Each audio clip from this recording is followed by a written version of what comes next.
Point.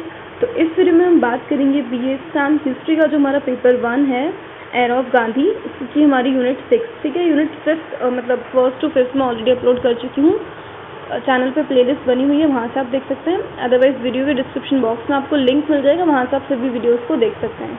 Unit 6 में हमारा आज का टॉपिक है क्रिस्प मिशन, ठीक है। तो क्रिस्प मिशन को भारत क्यों भेजा गया था या क्या इसके ऑब्जेक्टिव थे, उन चीज़ों को हम आगे डिस्कस करेंगे। एक बार हम देख लेते हैं इसका बैकग्राउंड कि क्या रीजंस रहे कि हमें क्रिस्प मिशन को भारत में बुलाना पड़ा, ठीक है। तो देखिए, बात है सेकेंड वर्ल्ड वॉर की, जिस समय जापान ने भारत की पूर्वी सीमाओं को पार कर लिया था और बर्मा का पतन अंग्रेजों के खिलाफ एक युद्ध झटके की तरह शुरू हुआ था, ठीक है।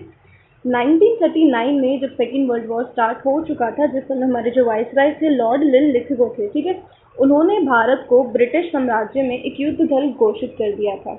मतलब जो भारतीय सेना है वो ब्रिटिशर्स की ओर से युद्ध में भाग ले रही है, ठीक है। भारतीयों के परामर्श के बिना इस कार्य को किया गया था। ये चीज़ हम पहले भी देख चुके हैं। फर्स्ट वर्ल्ड वॉर के दौरान भी यही चीज़ें हुई थी कि जितना भी हमारा श्रमिक और किसान वर्ग है उसको ज़बरदस्ती इस युद्ध में या फिर वर्ल्ड वॉर में झोंक दिया गया था एक तरीके से, बिना उनकी इच्छा के, ठीक है। अब देखिए, कांग्रेस ने इसका विरोध तो किया, हालांकि इस विरोध का कोई बहुत अच्छा रिजल्ट हमें देखने को नहीं मिला। इसके बावजूद चीज़ें कुछ इस तरीके से होती हैं कि ब्रिटेन पर अमेरिका और अन्य नेताओं की ओर से भारत में औपनिवेशिक नीतियां लागू करने के साथ साथ ही मित्र राष्ट्रों के युद्ध प्रयासों में भारतीय भागीदारी हासिल करने का दबाव भी बन जाता है, ठीक है। दूसरी चीज़, ब्रिटिश सरकार ने भारत में एक विश्व मिशन भेजने का भी प्रस्ताव रखा। तो अब देखिए, ब्रिटिश सरकार पर भी ये दबाव बना हुआ है, वो युद्ध को किसी भी तरीके से हारना नहीं चाहते हैं, अपनी औपनिवेशिक नीतियों को जबरन यहाँ पे लागू कर रहे हैं और भारत को या फिर अन्य मित्र राष्ट्रों को अपनी ओर करने के लिए वो एक तरीके से दबाव बना रहे होते हैं, ठीक है। अब देखिए, नेक्स्ट जब क्रिस्प मिशन को भारत में आने का प्रस्ताव भेजा गया तो इस मिशन के भारत में आने के कारण क्या क्या थे। तो पहला कारण था यहाँ पे दक्षिण पूर्व एशिया में अंग्रेजों को हार का सामना करना पड़ा, ठीक है। दूसरा, भारत को जापानियों के आक्रमण का सामना करना पड़ा। तीसरा रीज़न है हमारे पास अमेरिका, यूएसएसआर, चाइना और ब्रिटेन, इनको युद्ध के लिए भारत से सहयोग लेने के लिए मजबूर किया। मतलब ब्रिटेन जो है बाकी सबको क्या कर रहा है, भारत से सहयोग लेने के लिए मजबूर कर रहा है, क्योंकि सभी देश अच्छे से इस चीज़ को जानते हैं कि भारत के पास धन तो है ही, धन के अलावा बहुत सारी हमारे पास अनस्किल्ड लेबर भी है जिसको युद्ध में पूरी तरीके से स्किल या ट्रेन करके इस्तेमाल किया जा सकता है, ठीक है।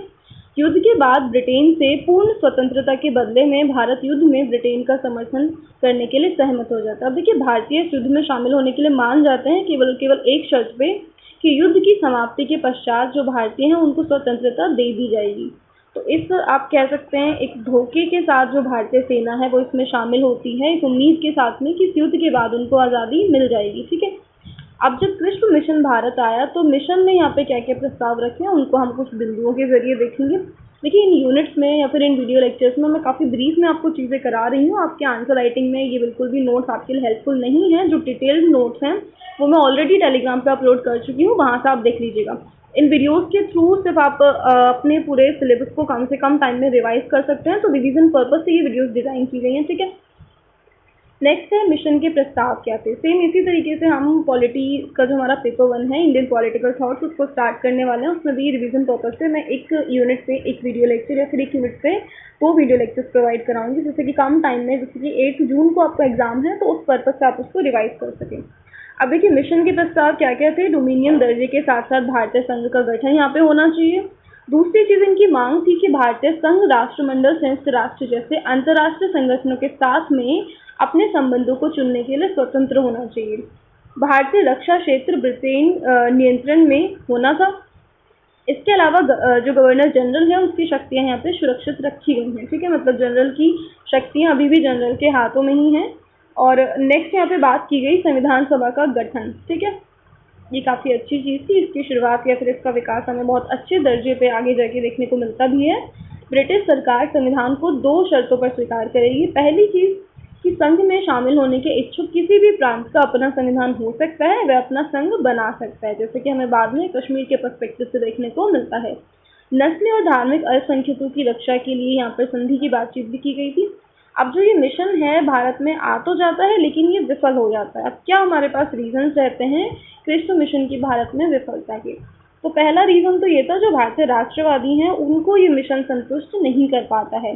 अंग्रेजों ने प्रस्तावों को बहुत अधिक कट्टरता से देखा, मतलब अपना उन्होंने इसमें प्रॉफिट ज़्यादा देखा है बजाय भारतीय जनता के। ठीक है। तीसरी चीज़, जो मुस्लिम लीग और कांग्रेस है वो इसका विरोध कर रहे थे। उस टाइम पर आप जानते हैं कि कांग्रेस एक बहुत ही बड़ी पार्टी थी और मुस्लिम पक्ष की ओर से सबसे बड़ी जो संगठन हमारे पास थी वो थी मुस्लिम लीग। दोनों ने ही इसका विरोध किया। तो जब इतनी बड़ी पार्टीज मिलकर विरोध कर रहे हैं तो जाहिर है कि कृष्ण मिशन अपने पैर भारत में नहीं पसार पाते हैं। ठीक है। हिंदू महासभा उदारवादी दोनों राज्यों के अलग अलग होने के अधिकार के विरोधी रहे।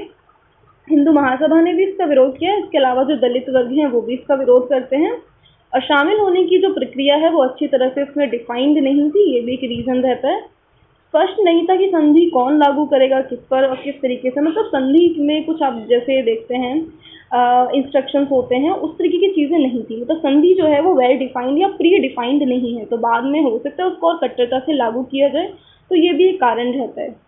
जो पीएम थे उस टाइम पे ब्रिटेन के विंस्टन चर्चिल और भारत के जो राज्य सचिव हैं लियो एमरी और वायसराय जो थे लिन लिथिगो, इन्होंने इसको मतलब पूरे तरीके से अच्छे से लागू नहीं कर पाए। तो ये 3 लोग हम कह सकते हैं रिस्पॉन्सिबल होते हैं कि जो क्रिस्प मिशन है वो हमारे पास विफलता के रूप में या फिर उसकी विफलता हमारे सामने आती है। ठीक है।